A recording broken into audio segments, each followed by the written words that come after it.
Tonight, we've come up short in this primary runoff. You know, a few years ago, I had a friend of mine say, you know what makes God laugh? He said, when we make plans. I've spent most of my time in the Senate building the Republican Party in Texas and in the U.S. Senate, and I've always supported the Republican ticket, and I intend to do so again in this general election. I've said throughout this race that I trust the voters of Texas, and they've made their decision, and I must respect it. Tonight I'm joined up here by three women who mean everything to me, and without whom I never would have enjoyed the incredible ride and public service career that I've had for many, many years. Of course, my wife, Sandy, of 46 years and counting. And then our daughters, Danley and Haley, of whom I'm enormously proud, and they mean everything to me. Politics is hard on families, especially. But I believe, and I know my family believes, that public service is an honorable calling. Serving others is a high purpose. And while much about politics is ugly, we choose to serve through the good, the bad, and the ugly. Of course, we could not have run this race without an outstanding campaign team that has served me so well through so many campaigns. Truly the finest I've ever worked with. To Rob, Mayanne, and Andy, and the entire campaign team who worked tirelessly and gave everything they had, and who believed in me, I want to express my gratitude. Of course, I want to thank my U.S. Senate staff, ably led in Washington, D.C. by Drew, and in Texas by David.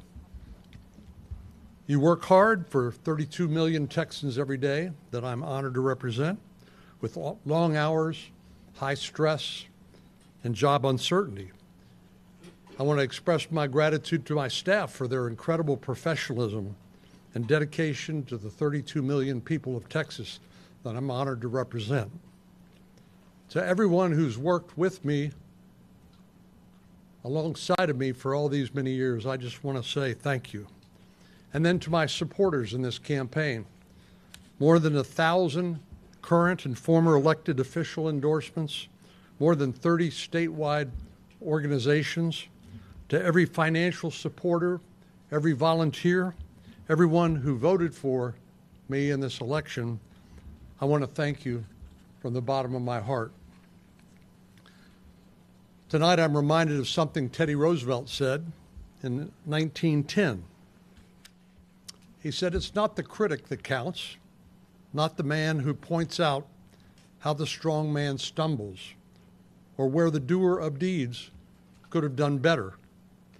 The credit belongs to the man who's actually in the arena, whose face is marred by dust and blood and sweat, who strives valiantly, who errs and comes up short again and again, because there is no effort without error or shortcoming, but who knows the great enthusiasms, the great devotions, who spends himself in a worthy cause, who at the best knows in the end the triumph of high achievement, and who at the worst, if he fails, at least he fails while daring greatly, so that his place shall never be among those cold and timid souls who know neither victory nor defeat."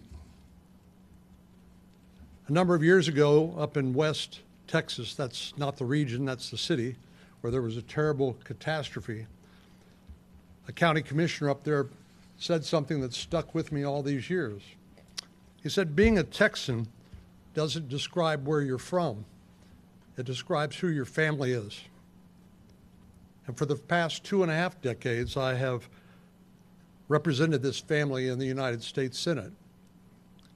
During that time, I helped write and pass a number of historic tax reform bills, focus on building our military for tomorrow, helping put hundreds of conservative judges on the federal bench, work to take Washington's boot off the necks of Texas job creators, and helped tackle some of our nation's most challenging problems. In this runoff election, approximately 8% of registered voters made their voices heard. And of that 8% who voted, roughly 60% said they were ready for a different direction. Another reminder that those who show up decide for those who do not. There's a simple rule in elections, you've heard me say it before, and that is the candidate who gets the most votes wins. The party in the majority gets to govern, and my hope is to keep my party in power for generations. I am an optimist by nature, which is just another way of saying I am a Texan.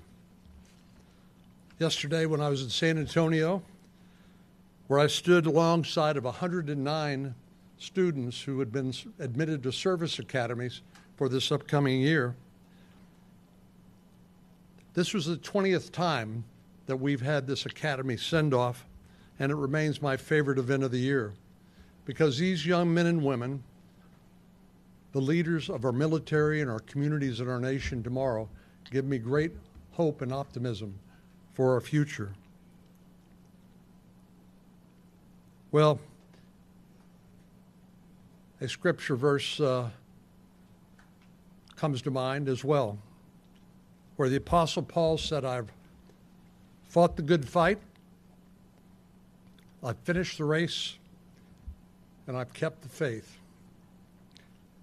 Over the next 7 months, of my service in the United States Senate, I intend to continue my work to help make this nation a better place for all Texans and all Americans. Thank you very much, and may God bless Texas, and may he continue to bless the United States of America. Senator Cornyn. I'll have more to say later. All right, guys, make a hold, please. You still have concerns about Ken Paxton?